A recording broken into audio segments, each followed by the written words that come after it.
సుమన్ టీవీలో మీ business promotions కోసం ఈ కింది నెంబర్ను సంప్రదించగలరు.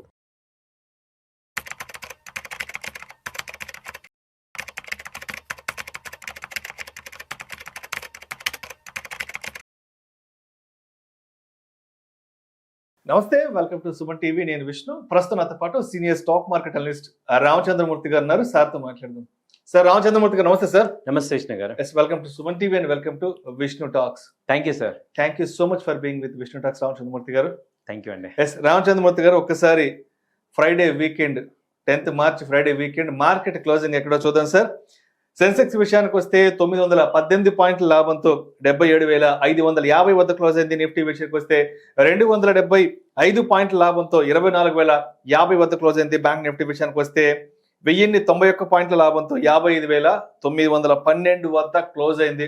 సో మొత్తానికి రామచంద్రమూర్తి గారు, మార్కెట్లు ఎలా ఉన్నాయంటే ఒకరోజు 1000 పాయింట్ల లాభంతో క్లోజ్ అవుతున్నాయి, ఇంకొక రోజు 2000 పాయింట్ల నష్టంతో క్లోజ్ అవుతున్నాయి.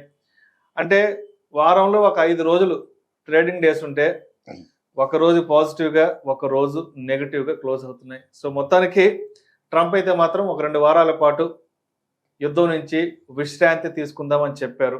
బట్ అయినా కూడా మార్కెట్లలో ఎక్కడ ఆ రిలీఫ్ కనిపించట్లేదు. ఎస్, శుక్రవారం అయితే పాజిటివ్ గానే ఉంది, బట్ మళ్ళీ మండేకి ఎలా ఉంటుందన్న టెన్షన్స్ మళ్ళీ ఇన్వెస్టర్స్ ఉన్నాయి కాబట్టి ఎస్, ఏంటి మార్కెట్ సినారియో ఎలా ఉంది? యాక్చువల్గా ఏంటంటే సార్, మీరు అబ్జర్వ్ చేస్తే మార్కెట్ అయితే 10% ఆల్మోస్ట్ 15% కరెక్షన్ అయింది. కానీ సో ఇది ఇంటర్నేషనల్గా జరుగుతున్న యుద్ధం వల్ల జరిగిందే తప్ప ఇండియన్ మార్కెట్ మీద కాన్ఫిడెన్స్ అనేది పోలేదు అనేది ఒక్క రోజులోనే అర్థమైంది. ఎప్పుడైతే ఈ యుద్ధం రిలీఫ్ అయిందో 5% పెరిగింది. సో ఎఫ్ఐఎస్ సెల్ చేస్తున్నా కానీ డిఐఎస్ కానీ డొమెస్టిక్ మ్యూచువల్ ఫండ్స్ కానీ అందరూ కూడా ఎస్ఐపిస్ ఎక్కడ ఇన్ఫ్లోస్ తగ్గలేదు. సో మీరు అన్నట్టు లాస్ట్ 1.5 year నుంచి ఇండియన్ మార్కెట్లో ఎవరికి మనీ రాలా, బట్ స్టిల్ కాన్ఫిడెన్స్ అయితే పోలేదు. సో ఇదేంటంటే ఈ ర్యాలీ అనేది మనం ఒక రిలీఫ్ ర్యాలీ అంటాం, బాగా ఫాలో అయ్యాక వచ్చే ర్యాలీని రిలీఫ్ ర్యాలీ అంటాం. బట్ గట్టి ర్యాలీ వచ్చింది. అయితే ఇక్కడ టెక్నికల్గా మనకి ఏమర్థమవుతుందంటే ఈ బాటమ్ అవుట్ అయితే అయ్యింది. అంటే రేపొద్దున్న వాళ్ళు కొట్టుకున్న యుద్ధం వారైనా ఇంకో రకంగా అయినా కానీ ఏదైతే ఇప్పుడు లాస్ట్ టైం బాటమ్స్ వచ్చాయో అవి సేఫ్ అవుతాయి అనేది అర్థమవుతుంది.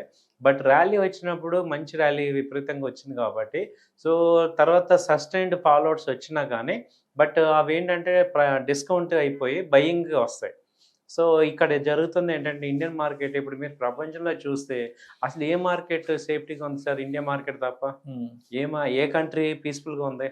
ఎక్కడ చూసినా టెన్షన్గానే ఉంది. కాబట్టి ఓన్లీ కంట్రీ కొంచెం ఉన్న పాయింట్లో చూసుకుంటే ఇండియా కంట్రీ కొంచెం బెటర్గా ఉంది. Growth rate India GDP growth rate 6.77 మీద వెళ్తుంది.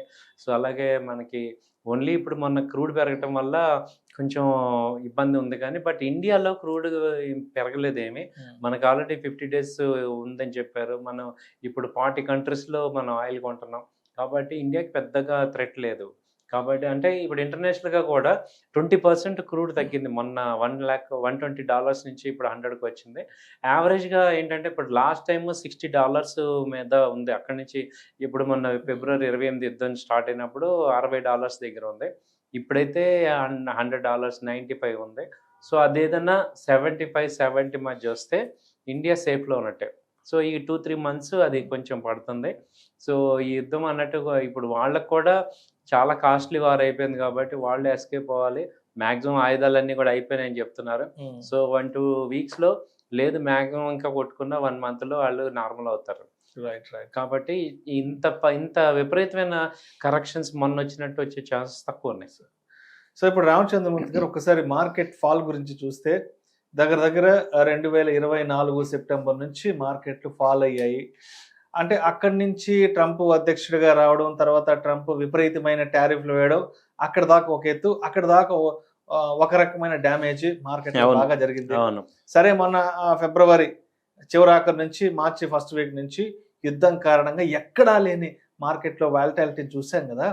మరి గత 2 సంవత్సరాల నుంచి మార్కెట్లలో ఇంత విపరీతమైన ధోరణిని, ఇంత నెగిటివ్ మార్కెట్ని, ఇంత ఫాల్ అనాలో, లేదంటే బ్లడ్ బాత్ అనాలో, క్రాష్ అనాలో, బేర్ మార్కెట్ అనాలో, ఏదైనా సరే మనం ఎటువంటి విషయాలను నేర్చుకున్నాము, ఎటువంటి విషయాలను తెలుసుకోవాలి, ఇప్పటి వరకు జరిగిన మార్కెట్ల విధ్వంసం నుంచి ఎటువంటి విషయాలు మనం నోట్ చేసి పెట్టుకోవాలి అంటారు అసలు? ఎక్సలెంట్ అండి. ఇది చాలా బ్రాడ్‌గా ఆలోచిస్తే అసలు మార్కెట్ ఏంటి అనేది ఈ మధ్య వచ్చిన వాళ్ళకి ఈ సైకిల్ చూస్తే చాలామంది ఏమనుకున్నారంటే జాబ్ మానేసి స్టాక్ మార్కెట్‌లో సంపాదిద్దాం. రోజుకి ఆప్షన్స్ మీద 5,000, 10,000 సంపాదిద్దాం. ఇలా డ్రీమ్స్ అనుకున్న వాళ్ళందరికీ కూడా ఇదొక రియాలిటీ. అంటే ఈ మార్కెట్ కూడా డబ్బులు సంపాదించడం అంత ఈజీ ఏం కాదు. ఇంకా దీనికన్నా జాబ్ ఇంకా చాలా బెటర్ అనే విషయం ఒకటి నిజమే. అయితే దీనిలో సంపాదించాలంటే ఆ స్టెబిలిటీ, ఆ మైండ్ సెట్ ఓవర్‌గా ఓవర్ ఎక్స్‌పెక్టేషన్స్ ఎక్కువ పెట్టుకోవటం, తక్కువ డబ్బుతో ఎక్కువ సంపాదించాలనుకోవటం ఇయన్నీ వర్కౌట్ అవ్వదు. ఒక రూల్ బేస్డ్‌గా ఒక మార్కెట్‌ని అనలైజ్ చేయటం, వెయిట్ చేయటం పేషెన్స్‌గా, అవసరమైతే లాంగ్ టర్మ్ హోల్డ్ చేయటం, అలాగే బారోడ్ ఫండ్స్. మీకు అసలు ఒక ఎగ్జాంపుల్ చెప్తాను. అసలు ఎంత బ్రోకింగ్ కంపెనీలు అవ్వనివ్వండి, లేకపోతే ఇంకోళ్ళు అవ్వనివ్వండి, తెలియని వాళ్ళు ఎంత ఇబ్బంది పెడుతున్నారంటే, ఇప్పుడు ఒక ఆయన ఉన్నాడు. ఒక 50,00,000 పెట్టి హిందుస్థాన్ యూనిలీవర్ కొనుక్కున్నాడు షేర్లు. దానిలో ఏం చెప్పారు, ఆ బ్రోకింగ్ కంపెనీస్ ఏం చెప్పారు, మీకు లిమిట్ ఇస్తాము, మీరు మీ లిమిట్ తీసుకోండి, ఆ లిమిట్ చాలా ఎక్కువ షేర్లు వస్తాయి, మీకు బాగా డబ్బులు వస్తాయి. సో ఆయనకి తెలియదు కాబట్టి ఆయన ఏం చేశాడు, 50,00,000 మీద 2,00,00,000 లిమిట్ ఇచ్చారు. 2,00,00,000 పెట్టి అది కొన్నారు. ఆ కొనటం అది డౌన్ అయిపోయింది. దాదాపు ఏమైంది, ఇప్పుడు అది ప్రతిసారి వాళ్ళు మీరు మళ్ళీ మార్జిన్ కట్టండి, మళ్ళీ డబ్బులు కట్టండి అని చెప్పి వాళ్ళు అలా కట్టించుకొని లాస్ట్ టైం ఫాలో అయినప్పుడు మొత్తం ఇక మీరు ఆయన కట్టలేక నేను అమ్మేసేయమంటే ఆయన లిటరల్‌గా 50,00,000కి 20,00,000 వచ్చేసారు. అంటే 30,00,000 లాస్ అయిపోయాడు. ఏంటి, ఒక రాంగ్ అడ్వైస్ వల్ల. అదే ఆయన డబ్బులు ఆయనకుంటే ఒక 5,00,000 డిఫరెన్స్ అయ్యేది. సో ఇప్పుడు లిమిట్ మీరు ఎక్కువ చేయొచ్చు. ఇలాంటివి అన్నీ కూడా ఏమవుతున్నాయంటే ఈ మార్కెట్ డౌన్ ఉన్న టైంలో అంటే వాళ్ళేదో అడ్వాంటేజ్ కోసం చెప్పటం వల్ల ఇన్వెస్టర్స్ చాలా దెబ్బతింటున్నారు. అది ఒకటి బాగా అర్థం చేసుకోండి. మీ ఉన్న డబ్బుతోని చెయ్యండి. అవసరమైతే చేయకండి. ఇప్పుడు కొన్ని రోజులు మనం చేయకపోతే నష్టం ఏం లేదు. మనం మంచి స్టాక్స్ కొనుక్కుంటే అవి తగ్గాక అది ఇప్పుడు చూడండి, హిందుస్థాన్ 150 పాయింట్లు పెరిగింది మళ్ళీ. ఆయనకు ఆ డబ్బులు రావాలంటే ఎన్ని సంవత్సరాలు పడుతుంది? 20,00,000 లాస్ రికవర్ అవ్వాలంటే చాలా అనిపించింది. సో మీరు మంచి అయిపోయినా పర్లేదు కానీ చెడైతే చేయకూడదు. కాబట్టి ఏంటంటే ఓవర్ ట్రేడింగ్ ఒకటి, లిమిట్ లేకుండా మన అమౌంట్‌తో మనం చేయటం అనేదే బెస్ట్ అనమాట. అది బాగా నేర్చుకోండి. అలాగే క్వాలిటీ కంపెనీస్‌లో ఉండాలి. ఎప్పుడు కూడా టాప్ 200 లేదా మాక్సిమం టాప్ 500 కంపెనీస్‌లో ఉంటే అవి మళ్ళీ వెనక్కొస్తాయి.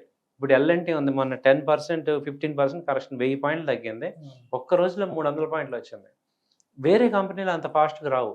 ఇప్పుడు అలాగే మీరు ఐషర్ మోటార్ ఉంది చూడండి, అది మొన్న కలిపి 600 పాయింట్లు రికవర్ అయ్యింది. సో ఇలా ఏంటంటే స్ట్రాంగ్ కంపెనీస్‌లో మన ఫండ్స్ ఉంటే మనం సేఫ్టీ.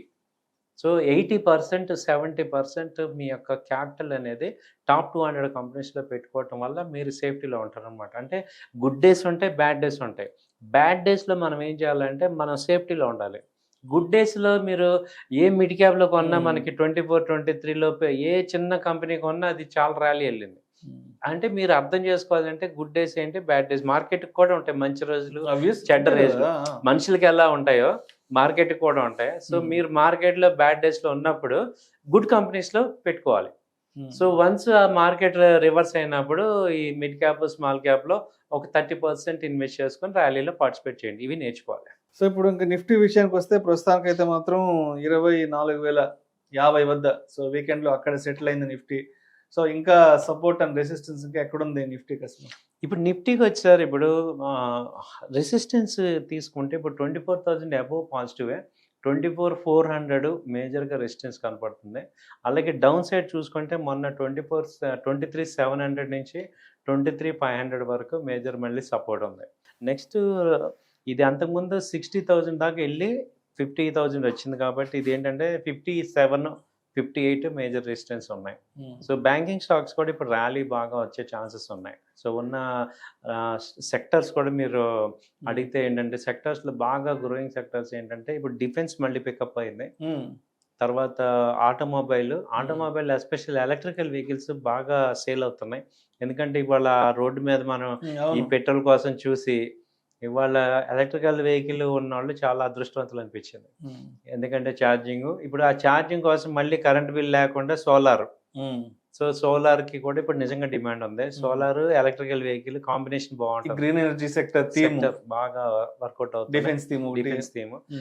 సో ఆటోమొబైల్, అలాగే హెల్త్ కేర్, బ్యాంకింగ్, ఫైనాన్స్, వీటికి ఫైనాన్స్ ఇచ్చే ఫైనాన్స్ కంపెనీస్. సో వీటి మీద మీరు కొంత అమౌంట్స్ ఈ సెక్టర్స్ గ్రో కనపడుతున్నాయండి. చార్ట్స్ కూడా పాజిటివ్గా ఉన్నాయి. సో చేసుకోవచ్చు.